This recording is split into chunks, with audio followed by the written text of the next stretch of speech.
I planned a surprise rooftop proposal for her birthday with her whole family present. Well, I got on one knee. She said, "Are you serious? You ruined my birthday with your agenda." I stood up. "You're right, my mistake." Then I pocketed the ring, thanked her family for coming, and left. Her mother called me the next day, saying, "Original post. I, 32 male, have been with my girlfriend for 4 years. We met through mutual friends, moved in together after 18 months, and had talked about marriage multiple times.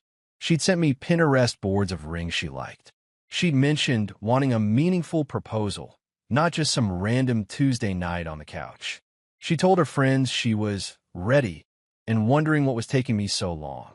So when her 30th birthday came around, I thought, this is it. This is the moment. I spent 3 months planning, rented out a rooftop event space at a nice hotel downtown, coordinated with her parents, her sister, her brother-in-law, her grandmother, her best friend from college, and about 20 other people she loved. Hired a photographer to capture the moment. Ordered a custom cake with our initials. Bought the ring, a 1.8-carat oval-cut diamond in a platinum setting, exactly like the one she'd pinned. Cost me $14,500. I've been saving for 2 years. Everyone was in on it. The plan was simple.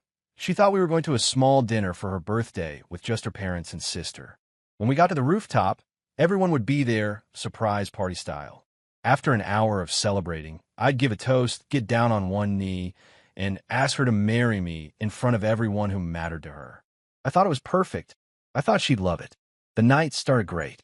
She was excited about the dinner, wore a beautiful dress, kept talking about how she couldn't believe she was turning 30. When we got to the hotel and I led her toward the elevator, she didn't suspect a thing. The doors opened to the rooftop. Everyone yelled surprise. Her face lit up. She screamed, hugged her mom, hugged her sister, went around thanking everyone. She was genuinely happy. I watched her from across the space, feeling proud of what I'd put together. An hour in, the photographer gave me the signal.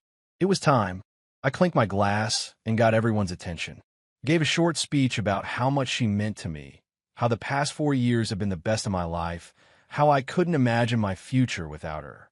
Her mom was already crying. Her grandmother was beaming. Her best friend had her phone out, ready to record. I got down on one knee. "Will you marry me?" Silence. Not the good kind. The kind where everyone holds their breath. She stared at me. Her expression shifted from surprise to something else. Something harder. "Are you serious right now?" I blinked. "What? You did this here? On my birthday?"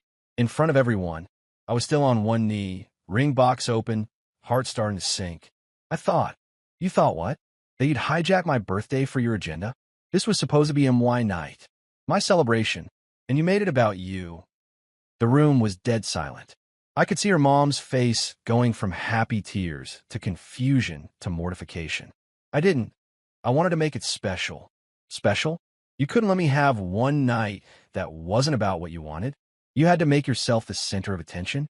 This is so typical. I stayed there for a few more seconds, ring still out, trying to process what was happening. Then something in me just clicked. I stood up, closed the ring box, slipped it back into my jacket pocket. "You're right. My mistake." She seemed surprised by how calm I was. "What?" I said, "You're right. I shouldn't have done this on your birthday. That was wrong of me." I turned to face the crowd, her family, her friends, all standing there in shocked silence. "Thank you all for coming. I'm sorry for the confusion. Please enjoy the rest of the party." Then I walked past her mom, past everyone, and got on the elevator. The doors closed. I went down to the lobby, walked out of the hotel, and drove home. I didn't cry. I didn't yell. I just drove in silence, thinking about the last 4 years and everything I'd apparently misunderstood. When I got home, I sat on the couch for about 2 hours, staring at the ring box. Then I put it in my sock drawer and went to bed. My phone had been blowing up since I left the rooftop. Texts from her friends, her family, her. I didn't read any of them. I just put it on Do Not Disturb and slept. The next morning, I had 52 unread messages and 19 missed calls. Most of them from her. A few from her sister. One from her dad. Then her mom called again. This time, I answered. Her mom. I don't even know where to start. I'm so sorry about last night. Me, you don't need to apologize. You didn't do anything. Her mom, what she said to you in front of everyone, that was unacceptable. Her father and I are mortified. Me, I appreciate that. Her mom, she's been crying all night. She wants to talk to you. She says she didn't mean it, that she was overwhelmed, that it all happened so fast. Me, I'm sure she's upset, but I'm not ready to talk to her right now. Long pause. Her mom, I understand. But please, don't make any permanent decisions based on one bad moment. She loves you. I know she does. Me, she might. But she also humiliated me in front of everyone I'd invited to celebrate her. That's not something I can just forget. Her mom didn't have a response to that. I spent the rest of the day ignoring my phone and trying to figure out what to do next. The lease on our apartment is in both our names. Most of the furniture is mine. The logistics were going to be complicated. But I knew one thing for certain. I wasn't marrying someone who could treat me like that in front of my future in-laws and feel entitled to do so. We'll update when there's more to tell. Update 1, 5 days later. So it's been almost a week, and things have gotten complicated. First, let me address some questions from the comments. No, this wasn't a pattern of behavior I'd ignored. She could be demanding sometimes, sure, but nothing like what happened on that rooftop. I genuinely didn't see it coming. And yes, I've been staying at my buddy's place since that night. I went back to the apartment once, while she was at work, to grab some essentials. Now, here's what's happened since my last post. The day after the proposal disaster, she showed up at my friend's door. She knew I'd been staying there because she tracked my phone location. Yeah, she tracked me. My buddy answered and told her I didn't want to see her. She started crying in the hallway, saying she needed to explain that she'd made a mistake, that she was sorry. He kept the door closed, and eventually she left. That night, she sent me a long text. I'll paraphrase the key points. I know I messed up. I was overwhelmed. I'd had a lot of champagne. I didn't expect it, and I panicked. You have to understand, I've been planning my birthday for weeks, and suddenly it wasn't about me anymore. I felt ambushed. I know I said things I shouldn't have, but you have to see it from my perspective. Notice what's missing? An actual apology. No, I'm sorry for humiliating you. No, I was wrong to react that way. Just explanations for why her reaction was justified. I didn't respond. 2 days later, her sister reached out. She'd always been reasonable, so I actually took the call. Her sister, hey, I know things are bad right now, but I wanted to check in on you. Me, I appreciate that. Her sister, for what it's worth, the whole family is on your side. What she did was horrible. My mom hasn't stopped talking about how embarrassed she is. Me, that means a lot, honestly. Her sister, she's telling everyone a different version of what happened, saying you sprung it on her without warning and didn't consider her feelings. She's making it sound like you ambushed her. Me, I planned it for 3 months with her entire family. Her mom helped me pick the venue. Her sister, I know. I was there when you called to coordinate. That's why this is so frustrating. She's rewriting history, and some people are actually believing her. Me, what people? Her sister, her work friends, some of her college friends who weren't at the party. People who only have her side of the story. Great. So not only did she humiliate me publicly, now she was spinning a narrative that made me the bad guy. I thanked her sister for the heads up and decided I needed to get ahead of this. I didn't make a public post or anything dramatic, but I did start having honest conversations with the people who mattered. Where her best friend from college, who had been there and recorded the whole thing on her phone, reached out to ask what happened, I told her the truth. When my own friends asked, I told them the truth. When her dad called to apologize on behalf of the family, I thanked him and confirmed what actually occurred. The video that her friend recorded, apparently it got shared in their friend group. Multiple people saw exactly how she'd reacted. The disgust in her voice, the way she called it my birthday, like I was a crasher at my own proposal. By day 4, the narrative started shifting. People who'd initially heard her version were getting the full picture. Her own friends started distancing themselves. And then she tried a new tactic. She showed up at my workplace. I'm an engineer at a manufacturing company. She knows the address, knows my schedule, knows where I park. She was waiting by my car at the end of my shift. We need to talk. You can't just ignore me forever. Me, I'm not ignoring you. I'm processing. Her processing what? I made a mistake. I've apologized 100 times. Me, you've explained yourself 100 times. That's not the same as apologizing. Her, what do you want me to say? I'm sorry, okay? I'm sorry I reacted badly. But you have to understand. Me, no. I don't have to understand. You humiliated me in front of everyone who was supposed to become our family. You call my proposal my agenda. You made me feel like asking you to marry me was an inconvenience. Her, that's not what I meant. Me, that's exactly what you meant. You meant that your birthday, a birthday I'd spent 3 months and thousands of dollars celebrating, was more important than our future together. And you said it in front of everyone. She started crying. So that's it? For years, and you're going to throw it all away over one bad moment. Me, you threw it away. Not me. I'm just accepting that it's gone. I got in my car and drove off. She was still standing in the parking lot when I looked in my rearview mirror. The next day, I contacted a lawyer about the apartment lease. It's going to be messy. Both our names are on it, and we have 8 months left on the term. But I'd rather pay the penalty to break it than live with her again. I've also started the process of returning the ring. The jeweler I bought it from has a return policy that gives me store credit minus a restocking fee. I'll lose about $2,000, but honestly, that's a small price for clarity. More updates to come as this unfolds. Update 2, 12 days after original post. Things have gotten worse for her and better for me. Let me break it down. First, the apartment situation resolved faster than I expected. I offered to pay the early termination fee myself, about $3,400, if she agreed to sign off on breaking the lease cleanly. She initially refused, saying she couldn't afford to move out on such short notice and that I was being unreasonable. So I made her a counteroffer. I would move out and she could keep the apartment for the remaining 8 months of the lease. But she'd have to take over full rent payments, which she couldn't afford on her own. She tried to get me to stay on the lease while she stayed in the apartment, basically wanting me to subsidize her housing while we weren't even together. I said no. She called me petty and vindictive. Eventually, her dad stepped in. He agreed to cover 3 months of rent while she figured out her situation, and she signed off on removing my name from the lease. I moved my stuff out last weekend with help from my brother. She wasn't there. Her sister told her to make herself scarce, so it wouldn't turn into a confrontation. The furniture I took was mine, stuff I'd bought before we moved in together or paid for entirely during the relationship. I left her the couch, she'd paid half, and the kitchen table, a gift from her parents. Fair is fair. Now, here's where things got interesting. Her friend group has basically fractured. The video of the proposal, the one her college friend recorded, got shared more widely than I expected. Not publicly, but within their extended circle. People saw exactly how she'd reacted. The tone, the contempt, the way she called it my night and your agenda.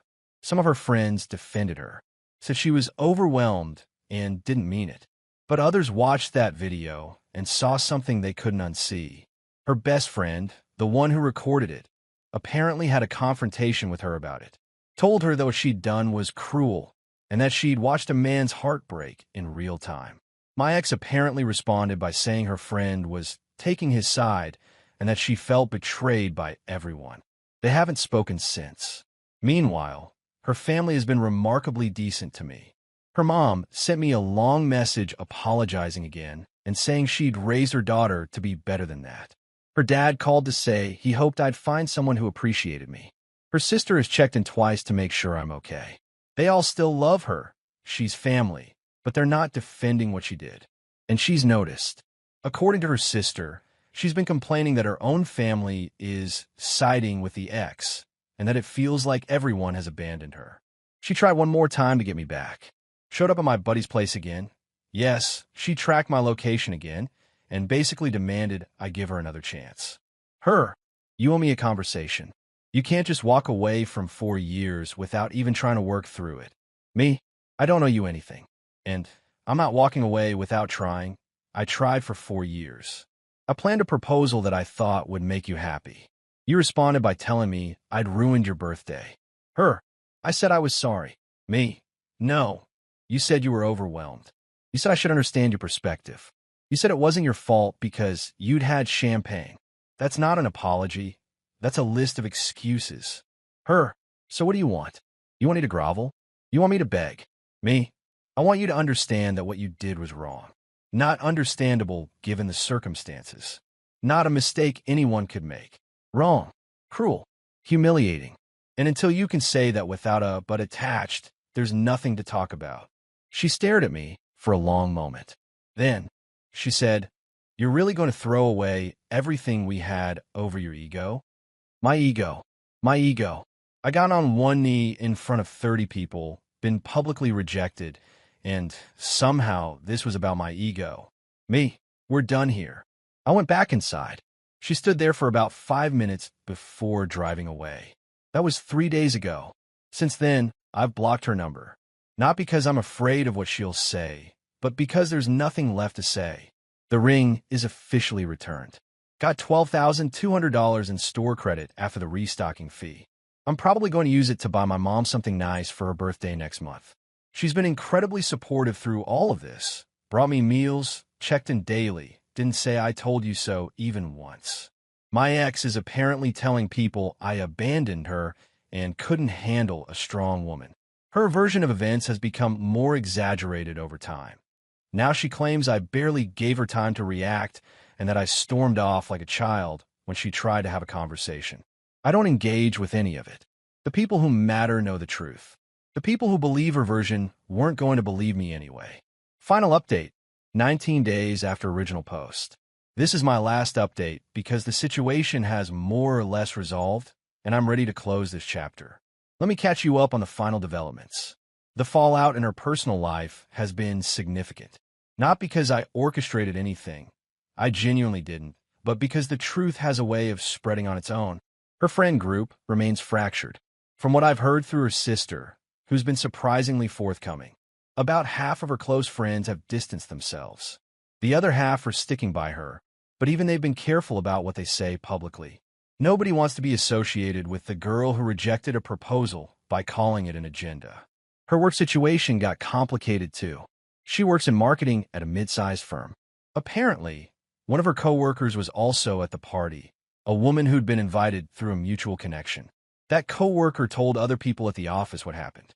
Not maliciously, just the way people talk. Now there are people at her job who look at her differently.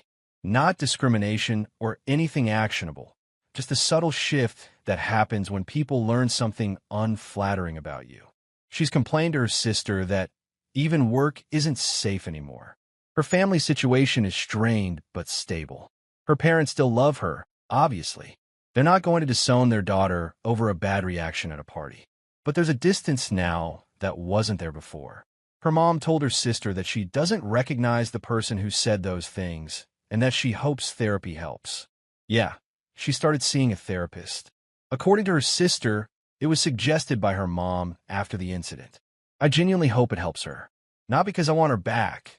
I don't, but because whatever made her react like that is something she needs to address for her own sake. Her sister called me one last time, about a week ago. Her sister, I wanted to let you know, she's moving. Found a job in another state. Decided she needs a fresh start. Me, that's probably good for her. Her sister, I think so too. She's been struggling here. Too many reminders. Me, I hope she figures things out. Her sister, do you mean that? Me, yeah, actually, I'm angry at her. Probably always will be a little, but I don't wish her a bad life. I just couldn't be part of it anymore. Her sister, for what it's worth, she still doesn't fully get it. She told me last week that you overreacted to a moment of stress and that she deserved a second chance. No real accountability. Just victim mentality. Me, that's her journey, I guess. Her sister, I suppose. Anyway, I wanted to say goodbye. Thank you for being decent through all of this. A lot of guys would have dragged her through the mud publicly. Me, I thought about it. Decided it wasn't worth the energy. Her sister, well, I appreciate it. My family appreciates it. Take care of yourself. That was the last conversation I had with anyone from her side. As for me, I'm doing okay. Not great, but okay. 4 years is a long time to spend with someone. And even when it ends badly, you don't just switch off the feelings overnight. There are moments when I miss her, or more accurately, miss who I thought she was. The version of her that would have said yes with tears in her eyes and hugged me in front of everyone. That person didn't exist, apparently. But the version I'd imagined was real enough in my head. I've started seeing a therapist too. Not because I'm falling apart, but because I want to understand why I didn't see this coming. Why I spent 4 years with someone without recognizing what she was capable of. What blind spots I have that let me miss the signs. My therapist says I'm too hard on myself. That narcissistic traits can be well hidden until stress reveals them. That the proposal was a stress test and she failed it spectacularly. It's a helpful framing, even if it doesn't make me feel totally absolved. The store credit from the ring? I ended up using part of it to buy my mom a nice bracelet for her birthday. She cried when I gave it to her, happy tears. She said it was too much, that I should save the money for myself. I told her she'd earned it by raising a son who knew when to walk away from a bad situation. The rest of the credit is sitting there. Maybe I'll use it someday. Maybe I won't. Right now, engagement rings aren't really on my radar. I've moved into my own place. Small one-bedroom apartment, decent neighborhood, quiet. It's the first time in almost 3 years I've lived alone, and honestly, it's nice. I can leave dishes in the sink without someone commenting on it. I can watch whatever I want without negotiating. I can just exist without being evaluated. Some nights I think about what would have happened if she'd said yes. We'd be planning a wedding right now, booking venues, picking colors, sending save the dates. Building toward a future that would have been built on a foundation I now know was cracked. I dodged a bullet. A $14,500 bullet that cost me 4 years and a lot of pain, but a bullet nonetheless. She wanted her birthday to be about her. She got her wish. It was entirely about her, in the worst possible way. Every person at that party will remember it as the night she publicly humiliated someone who loved her. Every person in her life now knows what she's capable of under pressure. That's not revenge. That's just consequence. I didn't destroy her reputation. She did that herself, in front of 30 witnesses and a camera. I didn't turn her family against her. They were there. They saw. I didn't make her lose friends or struggle at work or need to move away for a fresh start. Those were all natural results of her own behavior catching up with her. All I did was stand up, pocket the ring, thank her family for coming, and leave. Sometimes the most powerful thing you can do is walk away with dignity. She called it my agenda. Turns out, my agenda was pretty simple. Propose to the woman I loved and hope she said yes. She said no, in the cruelest way possible. I accepted her answer and moved on. That's not vindictive. That's just self-respect. Thanks for following along, everyone. I'm going to close this chapter now. Time to start building something new.